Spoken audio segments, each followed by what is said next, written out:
You may be seated. If you want to go ahead and turn to 1 Corinthians chapter 10, that's where we're going to pick up today.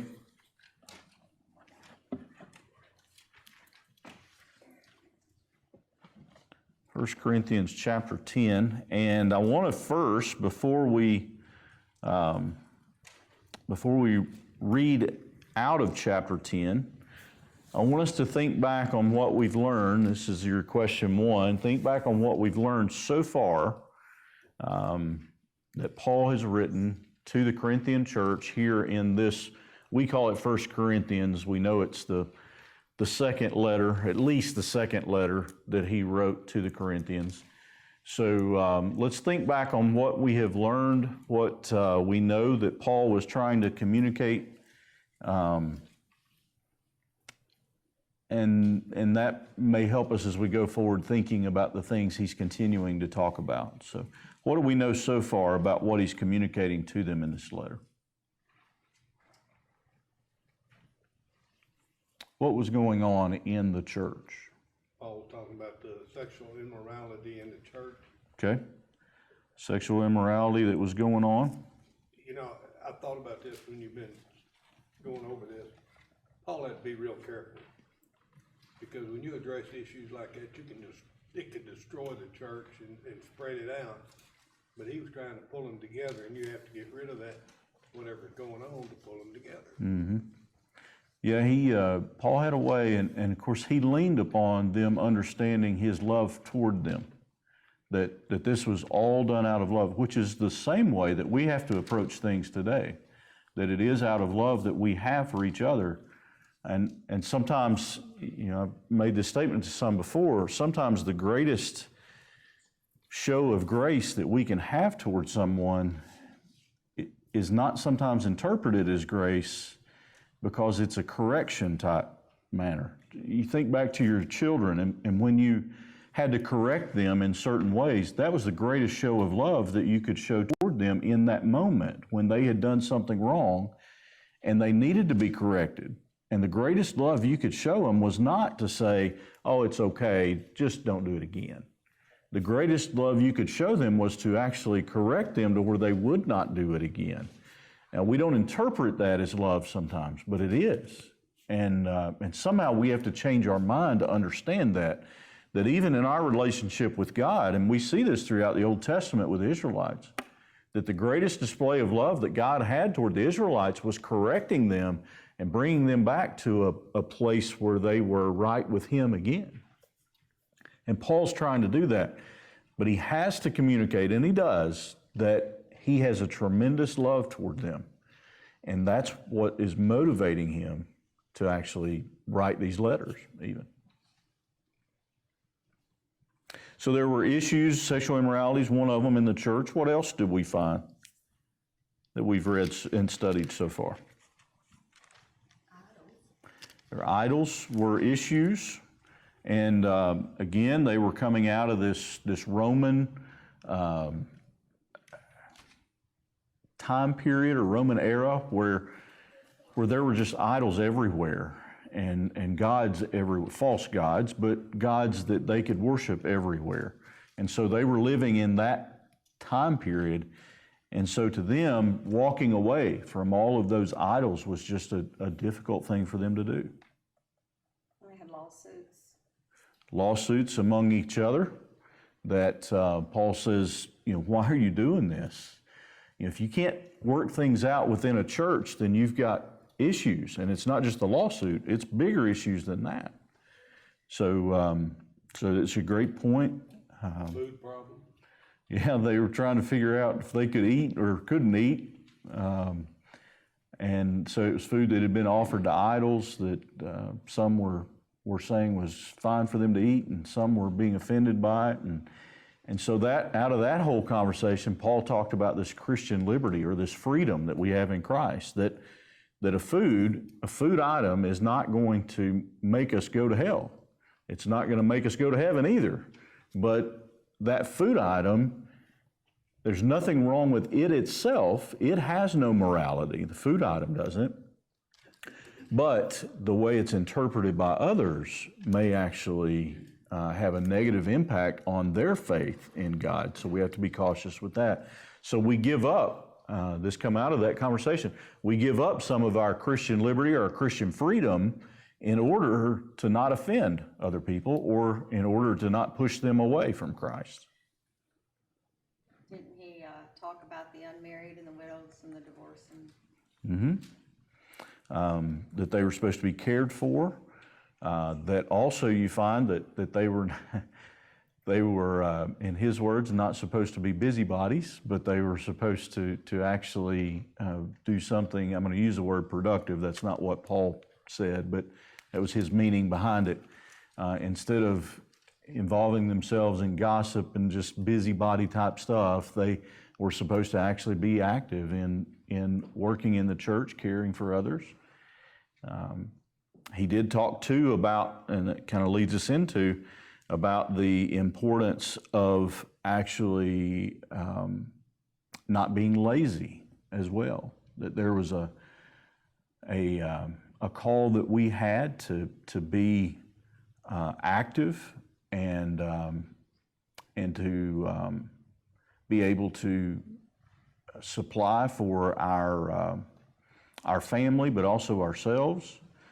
And then Paul talks about it from his standpoint that, he had the right from being a minister in the church, if you want to call him that, he had the right to have the church support him, but he also had the right to earn his own living. And he chose to do that many times because he did not want to be a burden to that church. But he also said, those that come and minister to you, you should support them. He brings that up. So it kind of goes back, I think we talked about this. He was training people that had not been in church to be part of a church. This was not a 50, 60-year-old church. It was about a 3 to 4-year-old church. And none of them had been in church before, so they were learning how to be a church. And that's hard for us to comprehend because many of you have probably been in church, if not all your life, almost all of your life. And it's just second nature that we know what church does. We know that, we come to church on Sunday. We know that we give tithes or offerings. We know that we pray for one another. We know that, all those things just come second nature to us because we've been raised in that environment.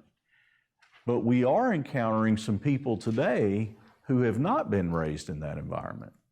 And it's hard for us to think about that, but we have living among us in this county people that have never been in church or connected, associated, maybe even never set foot in a church before.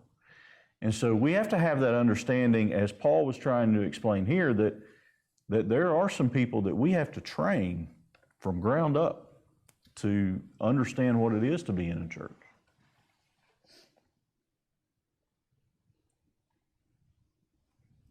What else do we find? I think you just covered the rights of an apostle. Rights of an apostle to be cared for by, he says the laborer is worthy of his hire, which he quoted Christ. Christ actually said that. Paul quoted it. But again, that was part of that training the church of how they should interact with their leaders. Go back to chapter 1 or 2. Be chapter 1. And do you remember what the initial issue was that Paul brought to them or was trying to discuss with them? Were they all united in the church? There's divisions, weren't there? Leaders. Yeah, they were following different leaders.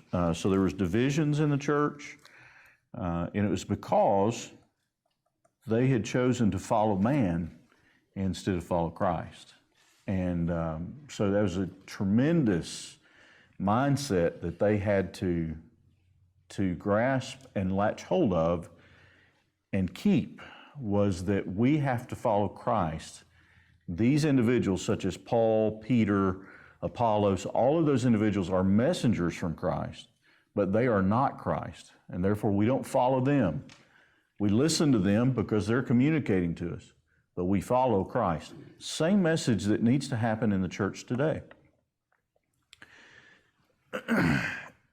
Theoretically, and we know it doesn't necessarily happen this way, but theoretically, you could have a different guy come in and preach every Sunday, and the church should be able to continue to survive and thrive. Because if the church is following Christ, it's not about who is speaking, it's about the message that's coming. And so theoretically, you should be able to have, but we know it doesn't necessarily work that way because relationships are built and that type thing. But a church should be able to transition between and there not be a split, if you want to call it that, or a division that occurs, which, thankfully, 5 years ago, things went really well, I thought, and that's a testament to you guys, to the church. But there are some churches that doesn't happen in, and what you find sometimes is people follow the individual instead of following, Christ Himself. And that's one good thing about this church is we have people that, like Eddie steps in. Mm-hmm. It is. People that they know the word. They're not just up there telling you something that's not true. Yeah. And I appreciate, Eddie and Andrew last Wednesday night, I guess it was. Eddie last Sunday night, a week ago. And I appreciate those guys that step in, and others too. We've had others do the same thing. All right, well, let's move on from there then. That's just kind of a reflection back on what we have learned, because we don't want to forget that as we move forward, especially into chapter 10 here, because Paul builds, throughout this letter, he's building on what he's brought up before, and he's building on that to continue to explain to them some of the issues they're dealing with. So look at chapter 10, verse 1. We'll read it, and then we'll come back and talk about it. So verse 1 says, "For I do not want you to be unaware, brothers, that our fathers were all under the cloud, and all passed through the sea, and all were baptized into Moses in the cloud and in the sea, and all ate the same spiritual food, and all drank the same spiritual drink, for they drank from the spiritual rock that followed them, and the rock was Christ. Nevertheless, with most of them God was not pleased, for they were overthrown in the wilderness. Now these things took place as examples for us, that we might not desire evil as they did. Do not be idolaters, as some of them were, as it is written, the people sat down to eat and drink and rose up to play. We must not indulge in sexual immorality, as some of them did, and 23,000 fell in a single day. We must not put Christ to the test, as some of them did, and were destroyed by serpents, nor grumble as some of them did, and were destroyed by the destroyer. Now these things happened to them as an example, but they were written down for our instruction, on whom the end of the ages has come. Therefore let anyone who thinks that he stands take heed lest he fall. No temptation has overtaken you that is not common to man. God is faithful, and He will not let you be tempted beyond your ability, but with the temptation He will also provide the way of escape, that you may be able to endure it. Therefore, my beloved, flee from idolatry. I speak as to sensible people. Judge yourselves what I say. The cup of blessing that we bless, is it not a participation in the blood of Christ? The bread that we break, is it not a participation in the body of Christ? Because there is one bread, we who are many are one body, for we all partake of the one bread. Consider the people of Israel. Are not those who eat the sacrifices participants in the altar? What do I imply then? That food offered to idols is anything, or that an idol is anything? No, I imply that what pagans sacrifice they offer to demons and not to God. I do not want you to be participants with demons. You cannot drink the cup of the Lord and the cup of demons. You cannot partake of the table of the Lord and the table of demons. Shall we provoke the Lord to jealousy? Are we stronger than He? All things are lawful, but not all things are helpful. All things are lawful, but not all things build up. Let no one seek his own good, but the good of his neighbor. Eat whatever is sold in the meat market without raising any question on the ground of conscience. For the earth is the Lord's and the fullness thereof. If one of the unbelievers invites you to dinner and you are disposed to go, eat whatever is set before you without raising any question on the ground of conscience. But if someone says to you, this has been offered in sacrifice, then do not eat it for the sake of the one who informed you and for the sake of conscience.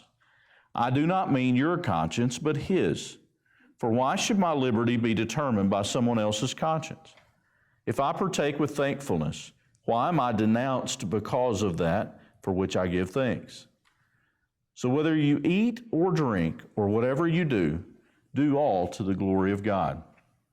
Give no offense to Jews or to Greeks or to the church of God, just as I try to please everyone in everything I do, not seeking my own advantage, but that of many, that they may be saved. Be imitators of me as I am of Christ. And let's go back now and we'll start at the beginning of chapter 10. I do want to call your attention to verse 12. And you know that we've kind of been picking a verse out of the chapter that we look at to kind of have as a memory verse or a verse you focus on throughout the week. Verse 12 was the one that I had kind of picked out, and it says, therefore let anyone who thinks that he stands take heed lest he fall. And we have to be careful with that we do not become too confident in ourselves, that we feel we can handle life on our own. So keep that in your mind, if you would. And we kind of address that in question 2. Is there a danger in believers becoming overconfident? I kind of already said that. What about in the ability to overcome temptation, though? Do we struggle with this today? That we become overconfident in our own ability?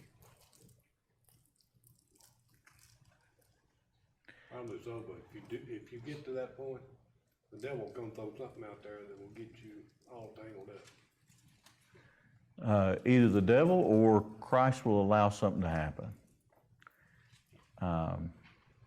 And, you know, again, we said this earlier, that the greatest grace we can give someone is to correct them back to a loving relationship. If it's from a parent standpoint, a loving relationship with the parent where the child is obedient because the parent's trying to guide them.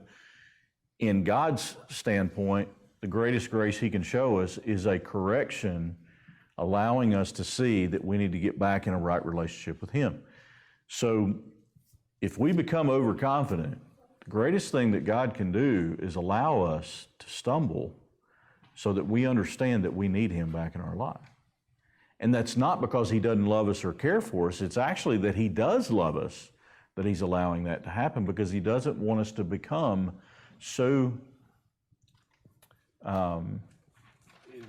independent. Yeah, I was trying to think of the word. So independent that we just go through life on our own without turning to Him at all. You know, Brother Randy preached on this one time, and he said if you walk past a watermelon patch, you can't stop your mouth from watering, but you can run. True. That, you know, I mean, that's a way of saying, you know, when it says that God won't give you any more than you can stand, you know, run from it. You know, it is interesting. We think about the ability to overcome temptation. And do we have the ability to overcome temptation? Not on our own. Look at verse 13. You know, verse 12 was the one I said I wanted you to think about, that therefore let anyone who thinks that he stands take heed lest he fall. And then look at verse 13. No temptation has overtaken you that is not common to man. So in other words, like, we're not dealing with anything that no one else has ever dealt with. We're not, so to say, unique. Like other people have dealt with the temptation that we're dealing with as well. Then he goes on to say, God is faithful, and he will not let you be tempted beyond your ability. But with the temptation, he will also provide the way of escape, that you may be able to endure it. So, the ability to overcome temptation, and this verse gets really misused a lot in life, because we read the first part of it and we stop. But we read it and we say, and he will not let you be tempted beyond your ability. And we stop there. Well, if you stop right there, that is not the full meaning of the verse at all.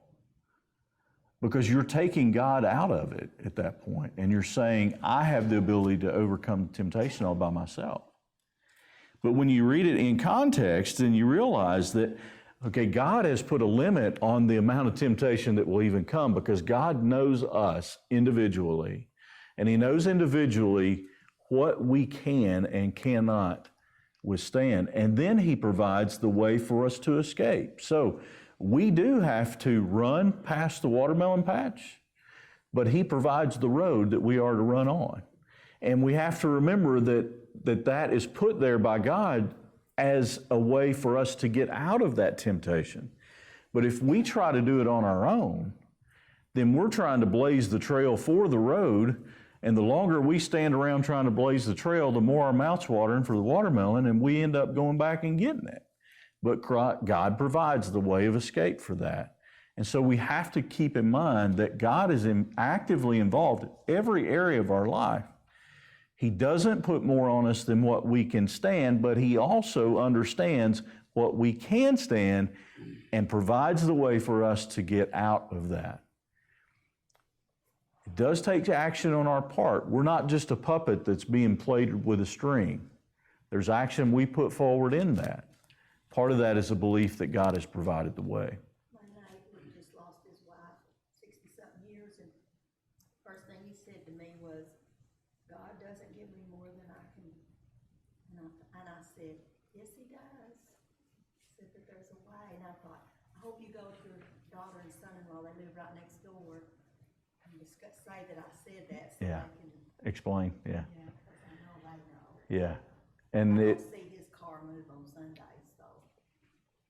but it is so misused today, that God doesn't put more on us than what we can stand. Well, it's partially right, but it's also partially wrong, because if that's all you say of it, then you're totally taking God out of the picture of this.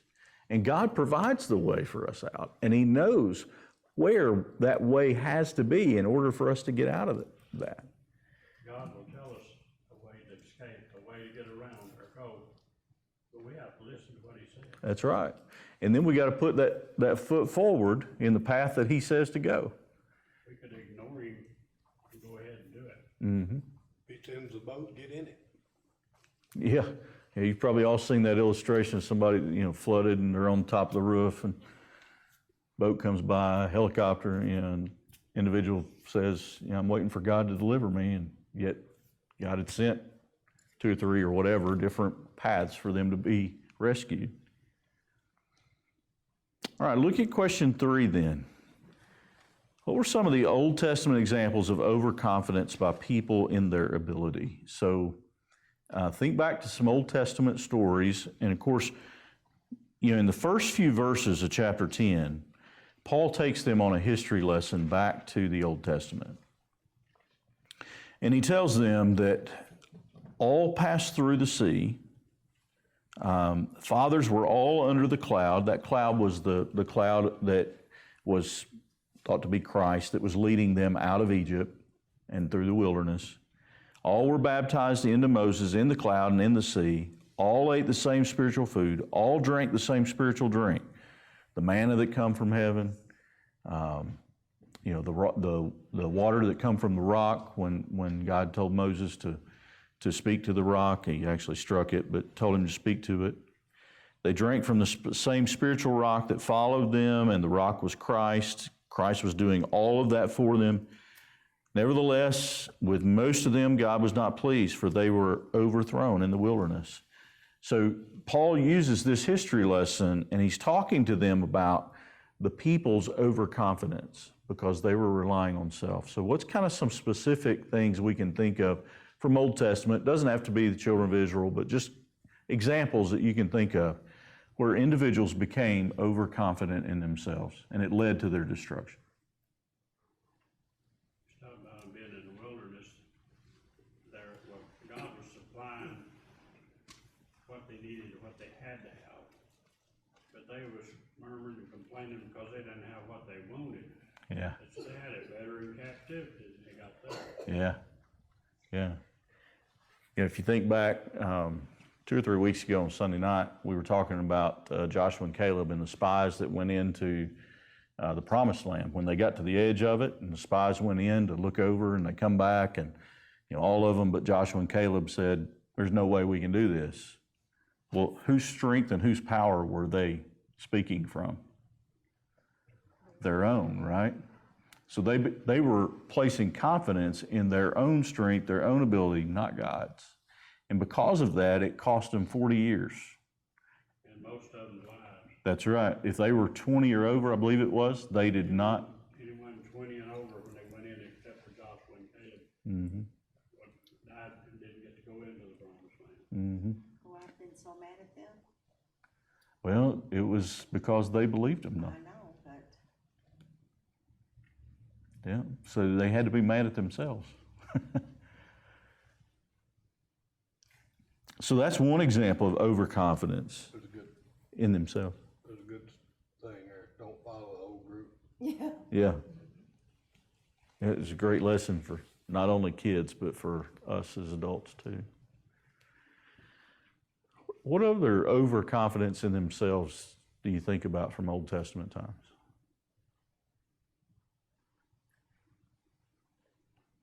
I guess the giant, The giant? feed anybody, I guess. Okay, yeah. And David took care of him. I was thinking of David, but from a different point in his life when he actually committed adultery with Bathsheba. And he had become confident in his own ability. And instead of going out to wars, he should have, he stayed home and found himself doing things because he wasn't obedient, as Brother Joe brought up. He wasn't obedient to God, but he was following his own desire, and therefore he ended up committing adultery with Bathsheba. His son, died, and all of that. So we find examples throughout. If we think about it and sit down, and kind of walk through the Bible, there are example after example of overconfidence that we have in ourselves, and it leads to our own destruction. Even Paul, think about in his life prior to his, conversion, and who was he confident in? Himself. He was. And the Jewish law. And the Jewish law. Not in God, but in the law itself. And so he was overconfident in that, and it led to his destruction, which ultimately was good for us because he brought the gospel to the Gentiles. But overconfidence is something that we also today, we don't probably identify it as overconfidence sometimes, but we sometimes get more confident in ourselves or our church, and we exclude God, or we just unintentionally leave God out. And so we lean upon us instead of looking for that path that God has for us and becoming obedient and following it. When things get to going good, that's when you kind of put God to the side a little bit, Well, things are going so good, but now when things get bad, people say, 9/11, everybody was pray, and then it's not too long till everybody forgot about it. But when things get rough is when people start praying, so you have to really watch it to where you don't put God to the side because things are going good for you. Yeah. Y'all don't judge me for this, but I'm gonna say it. a lot of times, we get so many activities going in the church that we don't realize when something outside comes into church. If you know where I'm going with that. So we need to be real cautious and depend on God to point these things out. And not get so tied up in things going on. Mm-hmm. We're just, it's like being in the world, hustle bustle. Mm-hmm. There's, without taking time for discernment. Yeah. And the music and the things that glorifies God. Mm-hmm. Yeah, we, Let's talk about these spies that went in to the promised land and came back with a report. You know, you think how they had forgotten where they had got to and how they got there. If they'd have just said, well, the same God that parted the sea and let us walk on dry land, then drowned the army that was chasing us, this same God's going to go in with us. mm-hmm. Then they could went ahead and went in, went with full of confidence. Yeah. You know, that's a lesson for us. Instead of thinking about what might be, think how God's got us where we're at. Yeah. That's exactly right. The faithfulness that he's shown to us in the past, and you know, if we can see that path that he has for us going forward, we should have no fear. And worry about something, and then the next day, it's no problem. You know, Yeah. I have. Look at question 4. What does Paul communicate in the first 6 verses about the Israelites that went through the wilderness as compared to the people in Corinth? So we've talked a little bit about this. You get down to verse 6, though, Paul says, now these things took place as examples for us that we might not desire evil as they did. So why was Paul bringing those things up in relation to the people at Corinth?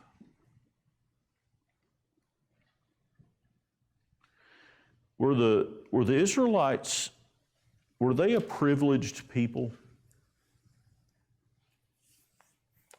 after they left Egypt? I mean, don't include the slavery years, but from the moment they leave Egypt going forward, were they a privileged people? They were chosen. But weren't they also privileged? I mean, they had a cloud leading them by day. Like all they had to do is follow this cloud. At night, they had a fire that was going before them. I mean, all they had to do is follow the fire. And then let God just take care of everything else. If they would do that. Wasn't that privilege? They had food. They had food, God took care of that. They had water, God took care of The that. enemy didn't get them. That's right. They were privileged people. Paul is saying, there at the end, verse 5, nevertheless, with most of them, God was not pleased. And why was he not pleased? Paul goes on to say, for they were overthrown in the wilderness. Now, we just said, enemy didn't get them. Physical, human enemy didn't get them. But what did get them? Lack of trust. Lack of trust. What about pride? I was gonna say greed. What? Greed. Greed? I mean, they wanted the butter and the honey for their bread, Bread wasn't just enough, but that's the human part of people. They looked around and they saw what they had before and they didn't have it now, even though they were took care of. There was this selfishness that they had, that they wanted what they wanted. And because of that, they end up falling in the wilderness, not to human enemy, but basically to their own sinful being inside. They basically defeated themselves. And then in verse 6, Paul says, these things took place as examples for us that we might not desire evil as they did. So what was Paul saying now to the Corinthian church? Is it the people on the outside that the Corinthian church needed to worry about? Who is he saying they needed to worry about? Themselves. Do you think that same message could be true today? Probably even more so today, because we've got it easy. You know, what people would consider easy. I mean, we got air conditioning, we got heating, we got plenty of food, nice vehicles, nice cars, you know, and you, sometimes if you're not careful, you've got a tendency to just take all that for granted, that actually God's the one who gave you the job to be able to do what you're doing. Don't we still find a reason to complain? Even when things, even when we have the freedom to come every time we have service or throughout the week, don't we still find a reason to complain? I'm talking about myself too, so I'm not saying you all. I'm just saying all of us as human beings, don't we still find a reason to complain? Like there's something we wish was different. There's something we wish was better than what it is, or we think better than what it is. Or we wish something was like it used to be, and it's not like it used to be now, or whatever else. I mean, isn't that what the Israelites were doing? You know, some of the things that they were having to do in the wilderness are not what they were when they were in Egypt. And so they're thinking back to that and they're saying, man, I just wish that it was like that. And they fail to see the goodness of God, His hand that has guided them to the point that they are today. And they fail to see that, and therefore they're letting their own self defeat them. It's their sinful desire that's defeating them, which is what Paul points out. I think we would be wise to look at what the Israelites did in our own life and think about the next time we come in church or even when we just sit down to do a Bible study for ourselves, if we're just sitting down to read the Bible, it doesn't have to be at church, and we think, man, I wish something was like this. Maybe our thought should be, you know, I'm really thankful that God has provided a way of salvation for me. Because we forget about that. That regardless of what Sunday church was like, regardless of what our Bible study time throughout our week is, regardless of what our health situation is at this moment in time, God has provided a way of salvation. You know, it's just like someone said, I think it was Brother Joe said, they had forgotten about the God that had led them out of Egypt and across dry land, or across a river on dry land. They had forgot about that God. But do we not sometimes forget about the God that had provided His Son, Jesus Christ, so that we could be saved? And we get stuck in this world we live in, thinking about things we don't have, or thinking about the way things are, the way things we wish they were. And yet God is just saying, you know, just be obedient to me is all. Just think about what I've done for you. I was thinking about what she said about we got it easy, air conditioning and all that. And I was thinking, have you ever said or heard someone say, I wish we'd go back like we was back in the 50s. It was, you know, it was great. And I sat and thinking, in the 50s, we was up there in the old Rock Church, and our air conditioner was a fan from McNeil. In our bathroom, the ladies was down there in the woods, and the men was down yonder in the woods. No running water. And there was wasp. You know, we do tend to forget about those things. We remember the moment that we feel like was better than what it is now, which may have been whatever it was. But we forget about the other things that went with it. And ultimately we forget about that, you know, God sent His Son to die for us. He provided the way of salvation, just the same as He did for the Israelites. And yet today we can't be content just in that salvation. And I'm not saying that you guys are not content. That's not what I'm saying. I'm just saying that, you know, as humans, we fight this desire of evil that is within us. We fight that that we wish things were different than what they are. And instead, we need to learn to be grateful for what we do have. And we are a blessed people. We are a privileged, I'll go beyond blessed, we are a privileged people. And we can't lose sight of that, or otherwise we find ourselves going back to what we see with the Israelites. Otherwise, we're gonna find ourselves up there being fallen. Well, the older you get, you don't want to see a whole lot of change, because if that change happens, you probably won't be there. You understand what I'm saying? Too much change, you might not be there. So I'm pretty confident where I'm at. Look at question. Look at question 5. Notice Paul's warning in verse 10. Is this a temptation today? And then we've got a reference back into Numbers. So verse 10 says, and let's really back up to verse 9. We must not put Christ to the test, as some of them did and were destroyed by serpents. And then notice verse 10. Nor are we to grumble, as some of them did, and they were destroyed by the destroyer. Now, if you notice the destroyer, depending on which translation you have, but that is probably capitalized, whatever word it's used there, which means that's not Satan. That destroyer that he's talking about is actually God, and it was in his righteous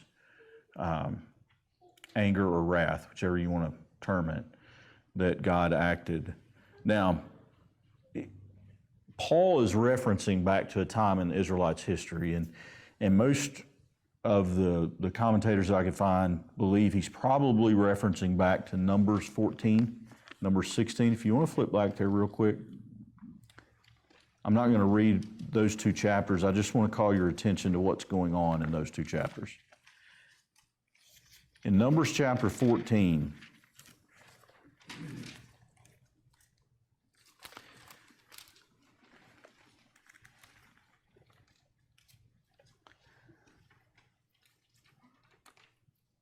we find that the people are saying, and we've kind of already talked about this a little bit, but this is when they are standing at the edge of the promised land. And they say, let us choose a leader and go back to Egypt. So Paul is referencing, and he's saying in verse 10 of chapter 10, 1 Corinthians, nor should we grumble as some of them did, and were destroyed by the destroyer. Now, remember what happened after those individuals said, let's choose a leader and let's go back. If you read on over in chapter 14, you actually find that there was a judgment that happened by God at that time. Now, if you flip over into chapter 16 of Numbers, you find what's termed Cora's rebellion, which is referenced a couple different times in the New Testament. But chapter 16 of Numbers, Cora actually led several individuals, 250 of the chiefs of the congregation. There were other people too. But Cora led them to revolt against Moses. And Moses says, all right, all of you put fire in your, what was it that they called them, in their,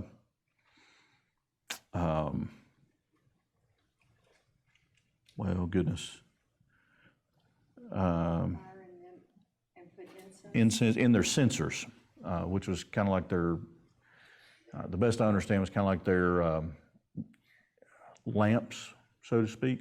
They were to put fire in them, put incense in them, and they were to bring them all back the next day, and they would see who God would choose as a priest. And of course, God chose Aaron and his descendants. And what that meant was that there were these people that tried to lead this rebellion were all destroyed by God. And they were complaining again. They were wanting to go back to Egypt. They were wanting to be back in the good old days, if we want to call them that, in their life. And so Paul is making a reference to the Israelites. And we think about the grumbling that they didn't have food or they didn't have water, that kind of thing. You got to remember, there were some uprisings that happened within the Israelites. They were not a united group of people as we sometimes like to think that they were when they come out of Egypt. They were a very divided group of people because they all did not trust God for guidance and for their direction. So Paul is saying, look, we cannot put Christ to the test. Some of them did that back in Old Testament times, Israelite times, our history, and they were destroyed by serpents. Some of them grumbled, meaning they complained, and they were destroyed by the destroyer. Is it still a temptation today for us to grumble?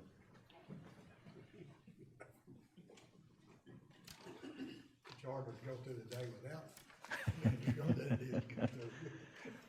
And, we've talked about this already, but it's kind of like we forget that a way of salvation has been provided for us. And what more could God do? I mean, how much of a greater action could he have than to provide a way of salvation for us? And he did.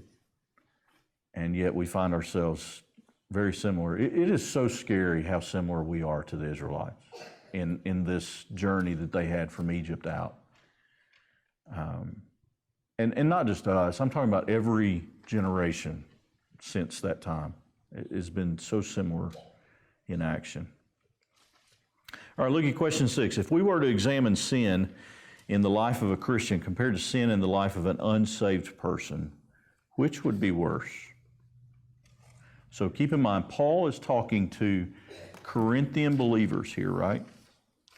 This is individuals that have supposedly surrendered their life to Christ. So this is believers Paul is talking to. And he's talking to them about sin going on within the church. And he's talking to them about, like, we're our own worst enemy. We don't need to be looking outside and saying, they're going to defeat us. We need to be looking here and saying, if we're not careful and we're not following God, basically we're going to defeat ourselves. So, if we were to examine sin in the life of a Christian compared to sin in the life of an unsaved person, which is worse? I would think their sin would be worse, but the fact that we're sinning is worse. That's it. The fact that we, as believers, are sinning is actually much worse because we have tasted what God has done, and yet we continue on in our former lifestyle, sinful, the old person. Parable about if you were on trial for being a Christian, would there be enough evidence there to convict you? Mm-hmm. Yeah. All right, question 7. Was the sin that the Israelites committed worse than the sin committed by the people of the church, saved people, today? Or is it the other way around? Is the sin of the church today worse than the sin that the Israelites committed? All sin in the eyes of God. We like to say that. Yeah, I knew that was coming. We have Christ. That was open. Yeah, we live under grace. They lived under, at the time of Numbers that we were looking at, they didn't have the law necessarily they had part of the law at that point. But we live under grace.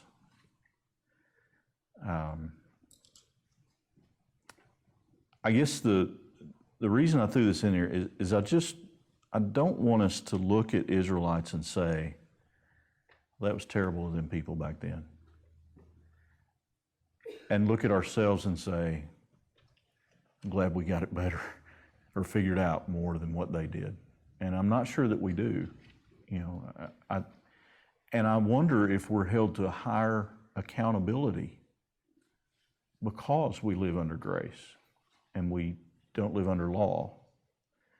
And so because of that, it's just something, and it's hard to say, what sin. Don's got a point, like, how do you define a sin worse than another? But Like, we have tasted of the goodness of God, His grace and His mercy that has been extended to us.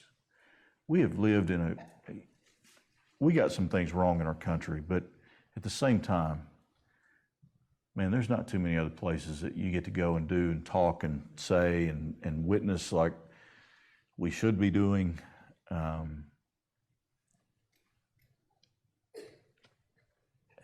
You just wonder, how is God going to look at us in relation to how He acted with other people? Because, you find with the Israelites, there were times that He was ready to wipe them out and start over. He told Moses in chapter 14 of Numbers, or 16, I forget which one it is. I'd read through those this morning just to kind of remind myself. But in one of those chapters, He told Moses and Aaron, He said, I'll create another group of people. We'll get rid of these and we'll start over. And Moses goes to plead. And the thought hit me, is that what Christ has to do? Like, we talk about Him being our intercessor, and when I talk about that, I think about, okay, so when we pray, Christ is relaying that to God, and then He's relaying from God back, Holy Spirit-wise to us. But how many times does Christ have to go to God and say, God, don't take them now?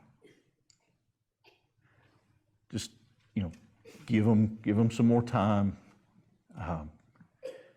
They're trying, which is what Moses done that multiple times. He pleaded for the people. And you just wonder, is Christ doing that now? Is He pleading for us now? You got to think that He is.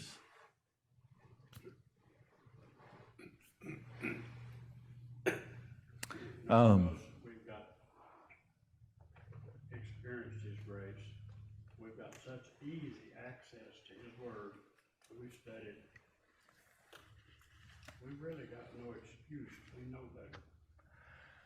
We are privileged. Yeah. I want to kind of move quickly here to the next three, just so we can kind of cover down to 12. But verse 8, or question 8, does God allow temptation? If so, why would He do this? We've kind of talked about that a little bit already. When you look at verse 12 and 13, no temptation has overtaken you that is not common to man. God is faithful. He will not let you be tempted beyond your ability. It's not that God says, I'm going to tempt you. It's that He says, I'm going to let it happen. It's there that if God was not protecting us, it would go way beyond. But God is protecting us. And then question 9, what is Paul's warning in verse 14? He says, therefore, my beloved, flee from idolatry. Now, he brings back this whole conversation of idols again. And question 10, what does Paul say about an idol in verse 19? And can these items be idols in our lives today? We'll look at that in a moment. Look at verse 19, though. He says, what do I imply then? That food offered to idols is anything? Or that an idol is anything? And he goes on in verse 20, he says, no, I imply that what pagans sacrifice, they offer to demons and not to God. I do not want you to be participants with demons. So, the food, we've talked about this several times, but there was nothing wrong with the food itself, right? Like the food, it wasn't good, it wasn't bad, it didn't send you to heaven, it didn't send you to hell. There was nothing wrong with the food itself. But these individuals were offering it to demons. And Paul is saying, I don't want you to take part in that action. It's not that the food's wrong, it's the action of what you're doing in that. So, when you think about that in our world today, question 10 again, can these items be idols in our lives today? Can food be an idol to us today? Anything can be. Anything that takes over your life. When you overindulge in food. Mm-hmm. Entertainment, We are a people that like to be entertained, though, don't we? We do. We wouldn't watch the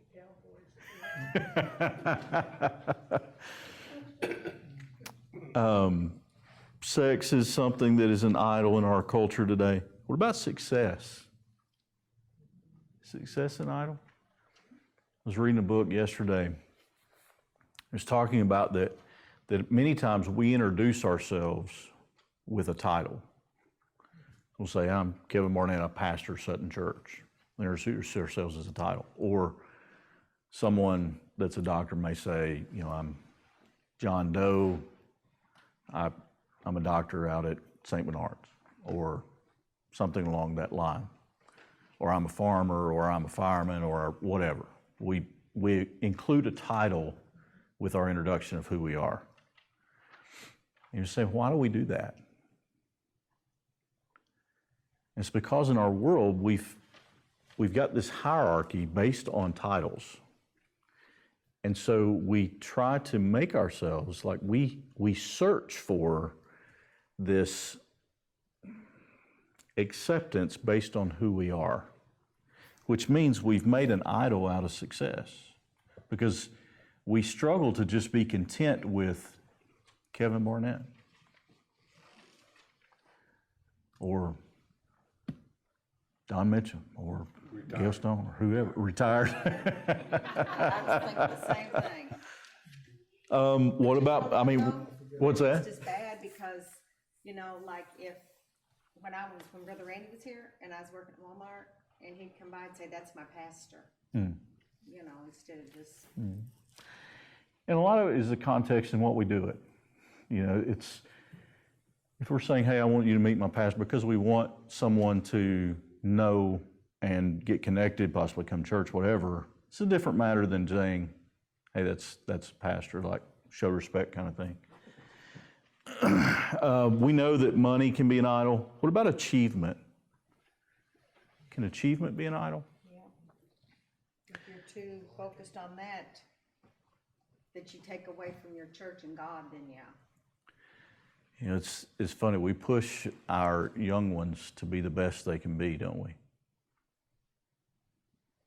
To achieve. Romance, can family be an idol? Yeah. What about ourselves? Can we be an idol? Probably the worst one.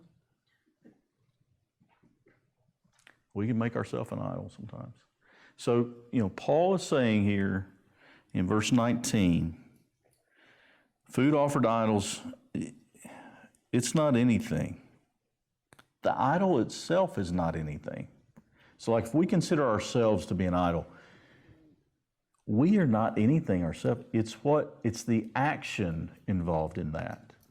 Money. There's nothing wrong with a piece of paper that has green ink all over it. It has no moral value one way or the other.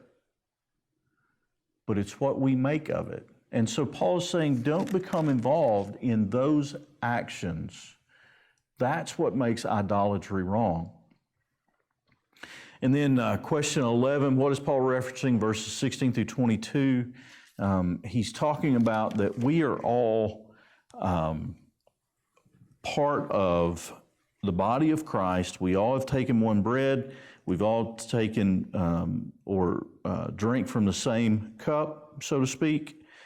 And then he says, basically we're all on an equal playing field here. And he brings up this concept of, are we strong enough to take advantage of Christian liberty or the ability to enjoy things of the world without God?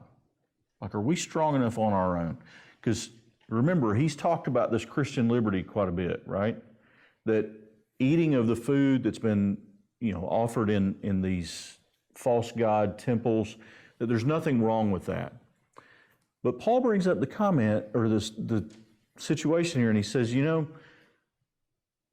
we have the right as a Christian, because if we truly believe God is the only God, we serve Christ, it's the only one we're going to serve, then it doesn't matter what we eat.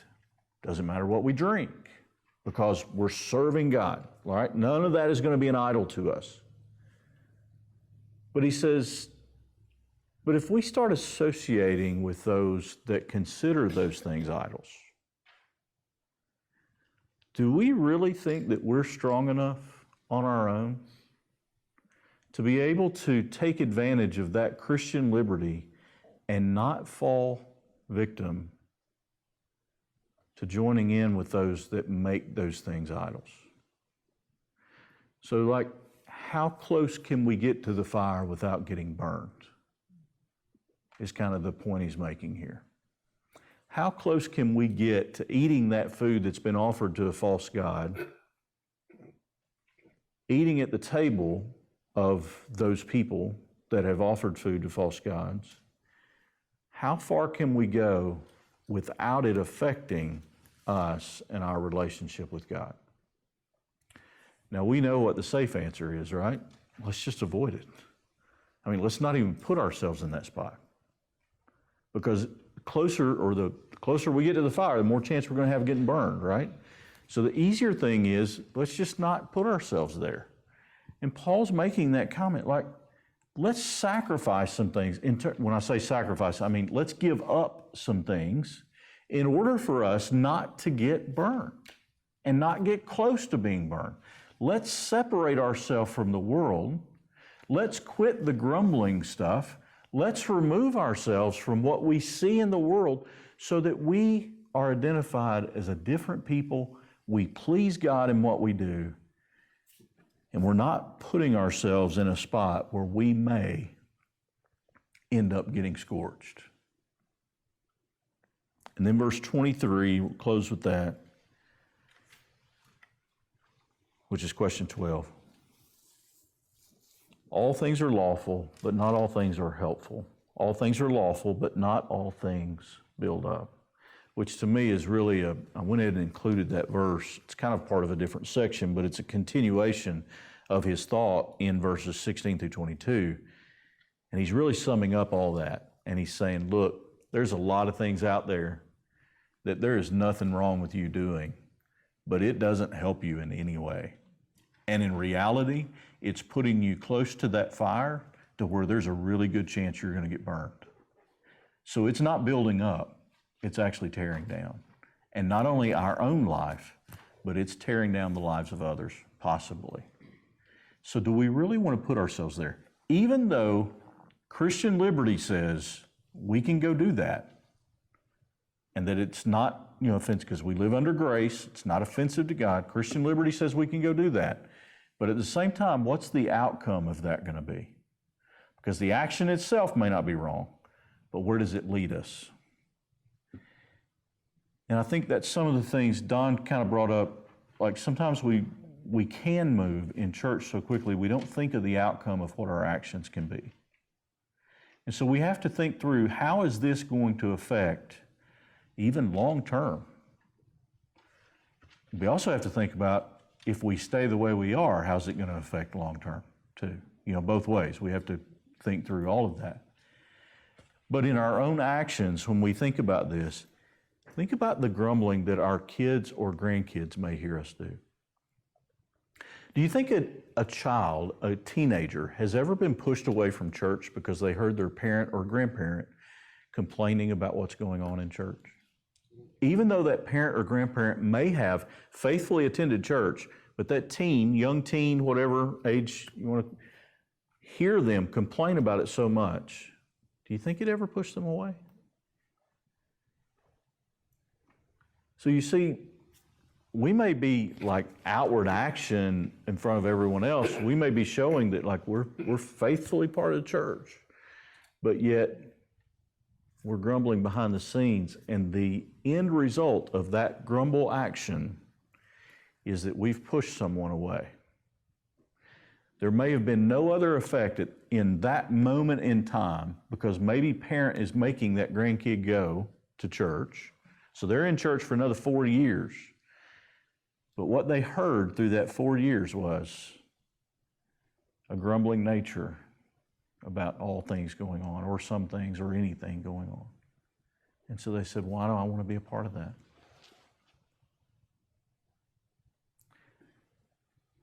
All things are lawful, but not all things are helpful. That is such an important verse for us to dwell on. Why does it say all things? I'm sorry? Why does it say all things? Because all things aren't. All things are lawful. Of course, you got to remember the context Paul's speaking in, because Paul's speaking from grace. And from grace standpoint wise, we're not necessarily, the law has been fulfilled in the standpoint of all the ceremonial type stuff. So Paul is not saying every single thing in life. He's saying all things under grace that were law, ceremonial law, all those things are lawful, but they don't help us in any way. And so don't like take every single thing in the world as being lawful. It's not what Paul was saying. Because Paul also says, you get over to Romans chapter 13, and he talks about obeying our civil governments and that we must obey all that. So Paul's not saying everything is lawful to do. He's just speaking in the context he's in.